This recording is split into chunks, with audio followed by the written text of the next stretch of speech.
Public వాళ్ళ meeting ఇవాళ చెప్తున్నాడు, మేము అధికారంలోకి వస్తాం, కూటమి పార్టీకి చెందినటువంటి నాయకుల్ని నరుకుతాం, పరిగెట్టిస్తాం, ఇళ్లలోంచి లాగి తన్నుతాం అనేటువంటి మాటలు మాట్లాడాడు కారుమూరి నాగేశ్వరరావు నిన్న కాక మొన్న.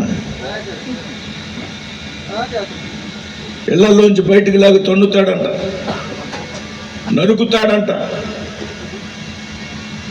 అదేదో గుంటూరు అవతల నుంచి ఒకలా చేస్తాడంట, గుంటూరు యువతలో ఒకలా చేస్తాడంట.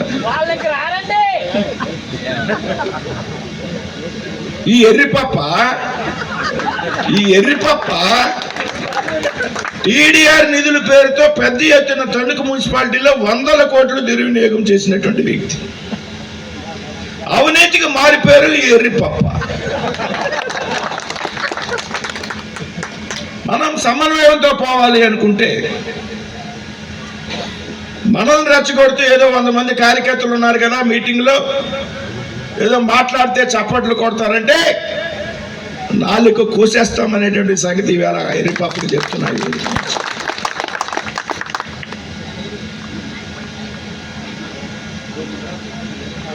మనకి కలుపుకు వెళ్ళిపోయినటువంటి మనకి సంస్కారం ఉంది.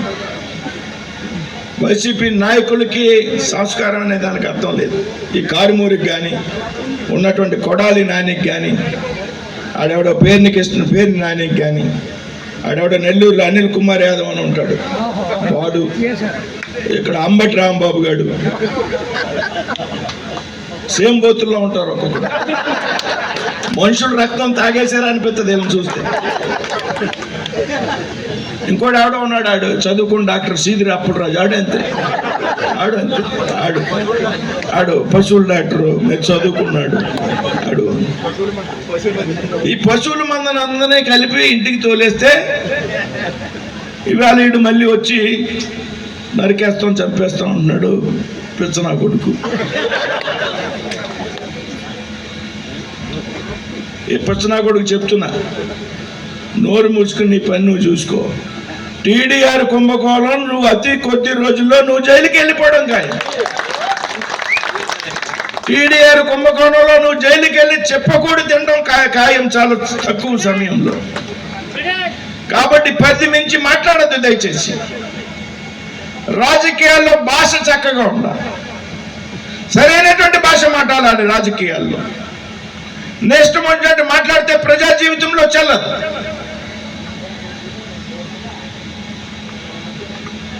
కాబట్టి వేళ వైసీపీ నాయకులు చెప్తున్నా,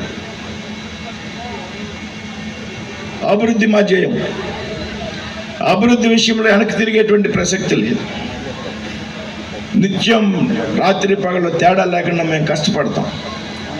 ప్రజల కోసం ఎంత చేయాలో అంత ప్రయత్నం చేస్తాం. కానీ మా వంక చూసి మమ్మల్ని రెచ్చగొట్టేటువంటి ప్రయత్నం చేస్తే కాళ్ళు చేతులు కూడా నరికేస్తామనేటువంటి విషయాన్ని సందర్భంగా చెప్తున్నాను. నేను కూడా మాట్లాడుతున్నాను, ఇది తప్పు ఒప్పో కానీ నువ్వే కనుక మనల్ని చంపాలి, నరికేస్తాం అనేటువంటి ప్రయత్నం చేస్తే నీకు కాళ్ళు చేతులు లేకుండా, నీకు చంపడానికి కత్తి పట్టుకోవడానికి అవకాశం లేకుండా, నడవడానికి కాళ్ళు లేకుండా, అవకాశం లేకుండా, నీకు ఏ విధంగా బుద్ధి చెప్పాలో అనేటువంటి మాకు విషయం తెలుసు. కొన్నాళ్ళు మీ పని మీరు చూసుకోండి దయచేసి. చేసిన తప్పులకు పెద్ద ఎత్తున ప్రజలు శిక్ష విధించారు, భరించండి, బలాయించండి.